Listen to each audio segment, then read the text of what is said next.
Hi, Sarah. Can you hear me Go. okay? Yes. All right, so I have my intern with me, and her name is Kaylin. Nice to meet you. Nice to meet you as well. How are you this morning? I'm doing well. It's a bit rainy, so it's a bit dark in here. I don't know if Oh, you can tell, but no, yeah, it looks great. doing well. Oh, I love how you have your Some Nightmares Are Real picture framed in the background. Yes, it is. That will be honest, that one was my favorite. It something about just the Spanish moss and the trees. Just I'm very pleased with how that came out. Yeah, and I think that's one of Alabama's most iconic ghost stories. That was one of my favorites too. So I'm a big fan of your illustrations. So Oh, thank you. yeah, I'm really excited that we get to talk today. How did your collaboration with Kelly begin, and what was it like working on two books in the same theme universe?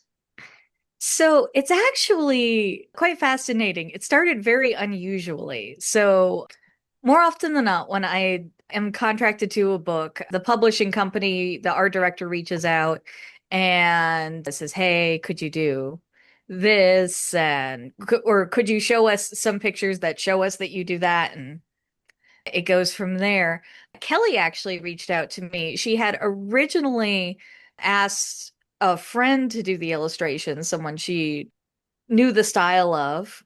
And at the last minute, that friend couldn't do it.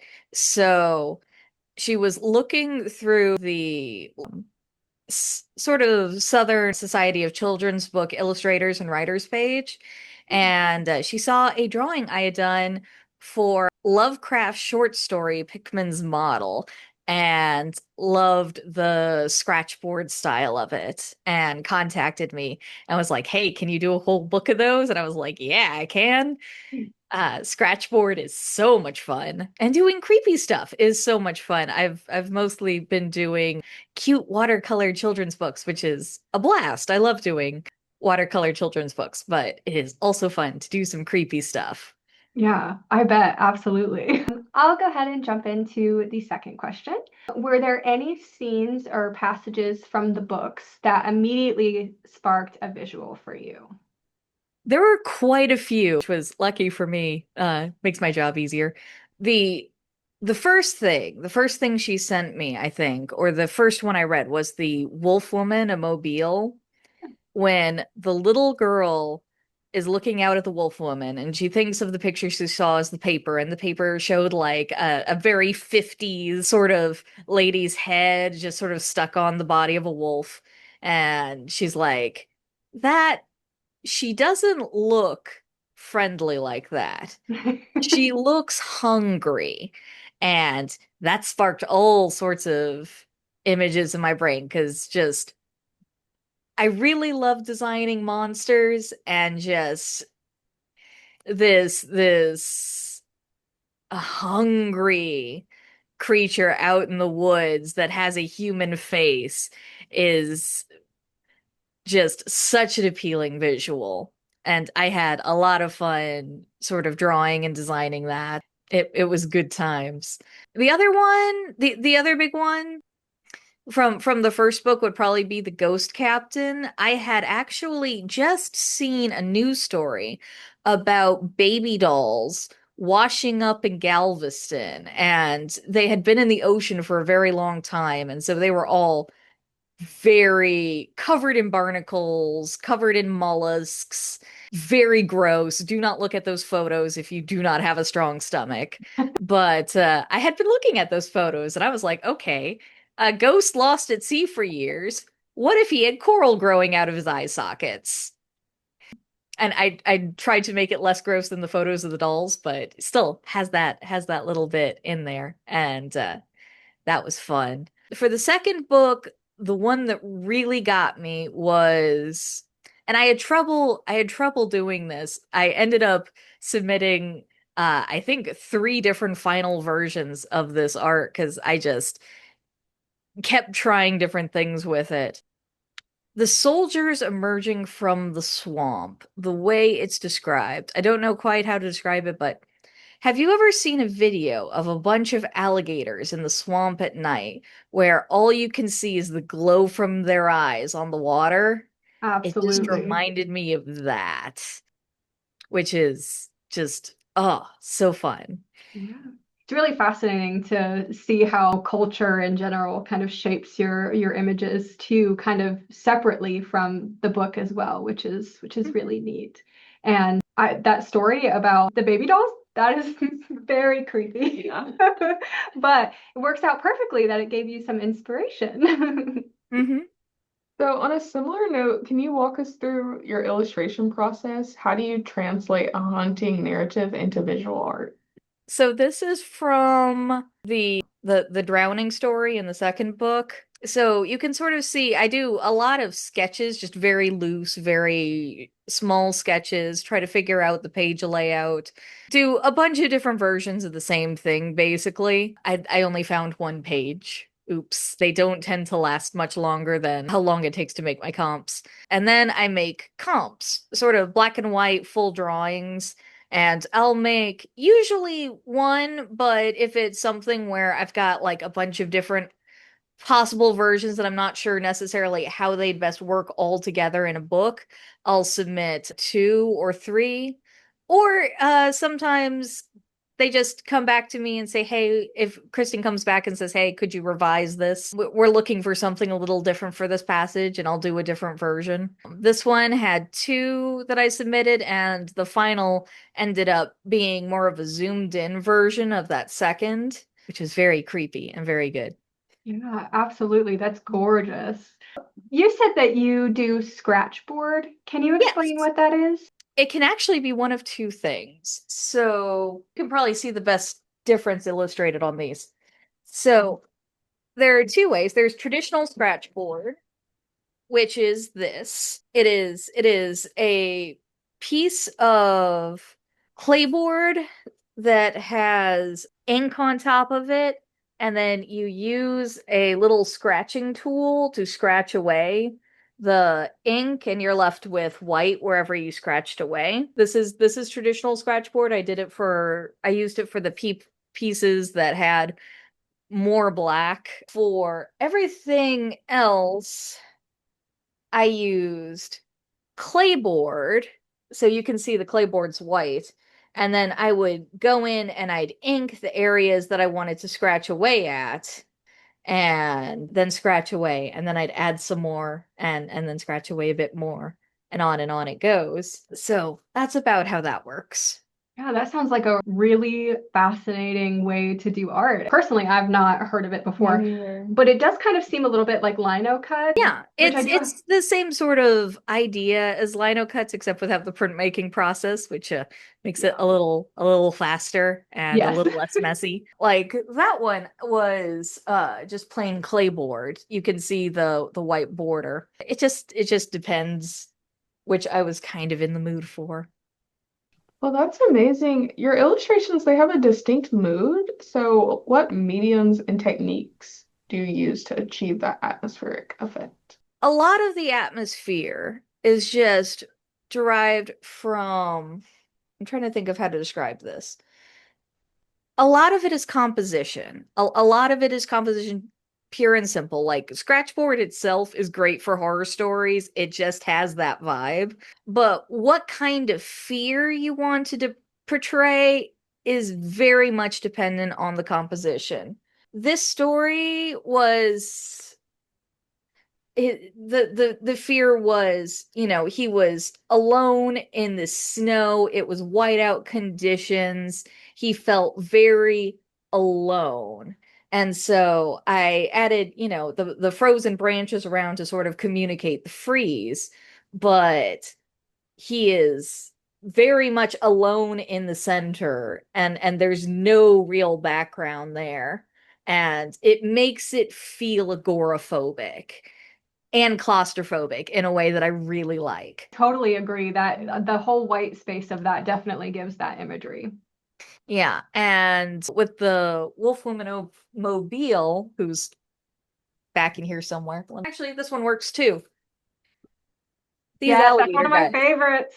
I was once again going for that alligators on the water feel, which if you've ever been in a swamp at night, which I have not, but I watched a lot of the Yoink guy on YouTube's videos in the Everglades, it is just a very eerie sight. And the fact that you cannot see farther than the light you immediately have is really into that. So you have these lighter areas up front, and then you just have black in the background.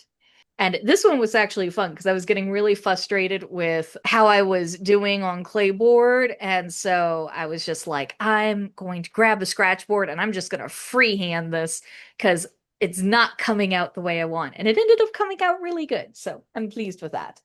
So did you have a Um, mock-up or anything for that one, or did you just go into it blind and it I kind of did. worked? I did have mock-up for that, a very, very loose mock-up because as I said, I was getting very frustrated. I had a different clayboard that I had been working on and working on and working on and doing all this texture on. And it's like it's not spooky enough. It's not creepy enough. So the one to the left is the first one I did because I was really trying to get that ghoulies emerging from the mist look, but it wasn't dynamic enough. It wasn't really creepy enough. And as much as I love a good cypress swamp, I wanted a little more oomph. And that's when I just started thinking about, the alligator zombies crawling out. And that's how you get that. That's wonderful. Do you have any visual influences like other artists or films or even dreams that kind of shape your approach to these illustrations? Absolutely. My biggest is probably Harry Clark, who did the illustrations for Tales of Mystery and Imagination by Edgar Allan Poe, particularly Mask of the Red Death. Absolutely beautiful. Was obsessed with it. There was a very old copy in my library at high school, which I think I checked out for a full 2 years. Wow. I just kept rechecking it out, and no one else wanted it, so the librarian was cool with it. Just the illustrations he did were absolutely fantastic. He did the Pit and the Pendulum was also very good. This is one that they colorized, but you get Wow. kind of his vibe. Another one is Edward Gorey. He did the intro to, I don't know if you ever watched PBS Mystery, Mhm. when it was running in like the 80s and 90s. He did the animated intro to it, which I loved as a kid, and I still love his work as an adult. The Gashly Crumb Tinies is a classic, and he is a master of pen and ink. Also, the set he did for Dracula is very, very cool if you ever get a chance to look that up. And also Gustave Doré, who did a lot of woodcuts of Bible stuff, but he also did the work by Dante as well as Paradise Lost. He's just so almost sculptural, and he does a really good job with composition and lighting. Just good stuff. Oh, wow. So, Those are gorgeous. and that's all woodcut. So, I have no idea how he did it. Absolutely magnificent. Yeah, the patience. Also, back in the days of DeviantArt, I followed Abigail Larson, who does a lot of stuff with like the Poe Museum, and she does fantastic work.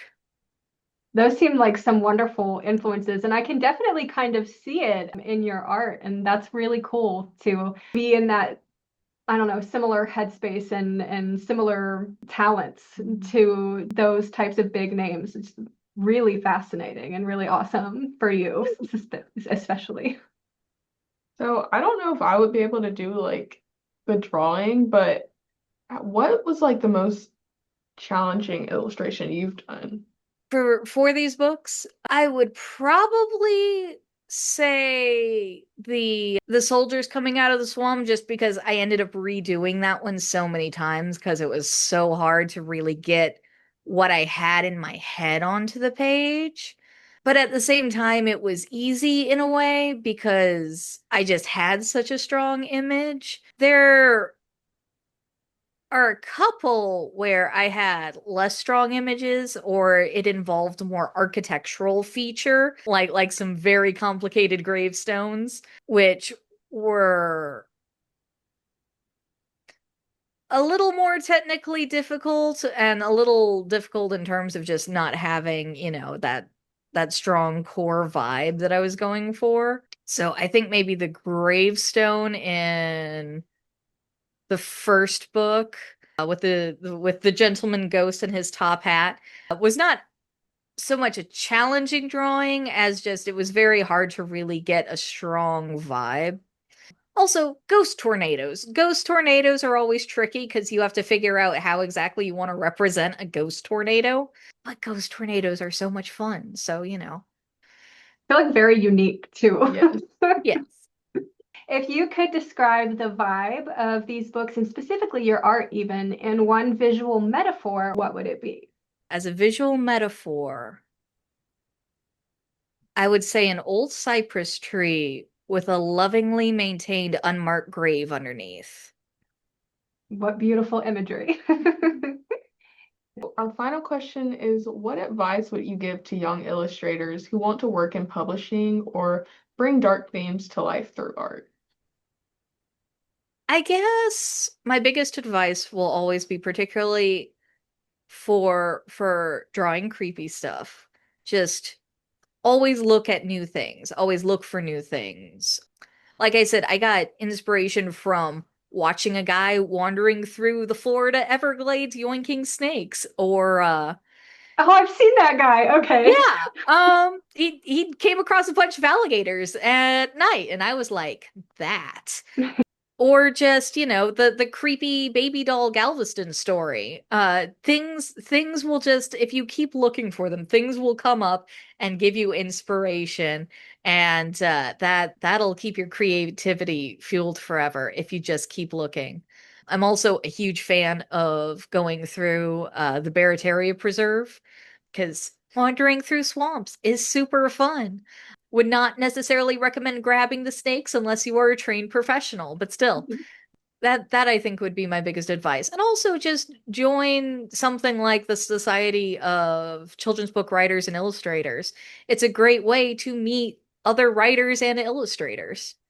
Yeah, that sounds great. And I know that that's the end of our planned questions, but if you don't mind, I have a question about where did your process start and how did you land like your first job? So my first job, I think technically was with 3G Publishing, and they were just they're I went to school at the Savannah College of Art and Design, and they are a small publishing company in Georgia that was just looking for a intern that would work for the summer, and I said I can do that. Actually, I think my friend Kelsey said, "Hey, I'm leaving this intern gig. Do you want to do it?" And I said, "Sure." And the lady in charge liked my art and she said, "Come on aboard."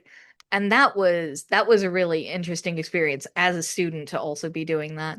My second job was with Pelican Publishing, and I just knew there was a publishing company in Louisiana that was actually like 15-minute drive from my house. So I called them up and said, "Hey, do y'all have an internship program?" And they said, "Yes. We don't usually hire illustrators. We usually are looking for stuff for the editorial department.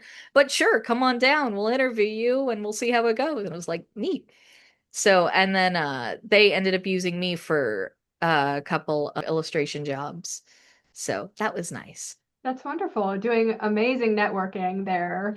And then when you reach out to like new publishers or somebody that you haven't worked with before, do you typically initiate those conversations? Do you reach out to them and say, "Hey, this is who I am. This is kind of the stuff I've worked on." How does that process work? Usually, so what I do in bulk is I send out postcards with my art to various publishers. We have a lovely book.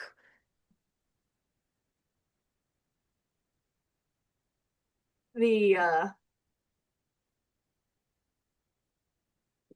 need to get a new copy, but we have children's and writers illustration market. It has a bunch of how to contact stuff for various businesses. A lot require you to have an agent. I do not. I just promote myself. So there are a bunch of different ways, and also just networking. I mean, this is also networking, but just networking is a really great way to meet new people and get new clients and all that stuff. Absolutely. And then did you have any more questions? I recently went to New Orleans and I went to a swamp and like there were so many alligators. So I think that's very interesting that you mentioned that. Well, I really love walking in the Barataria Preserve, which is part of the Jean Lafitte National Park area. Last time I went, I saw an owl feeding her juvenile and a whole bunch of baby alligators. They were very cute, but I kept on hearing them call for mama, so I got out there right quick. And it's just full of so many animals. I've seen deer there, I've seen all sorts of stuff. So I do highly recommend walking in the swamp. It's nice. That sounds wonderful. Do you have anything else, Sarah, that you would like to talk about in this interview, or anything to talk about the book since it's about to come out? It was just it's always fun to do some spooky stuff, and Kelly is such an excellent and evocative writer that it makes my job very easy.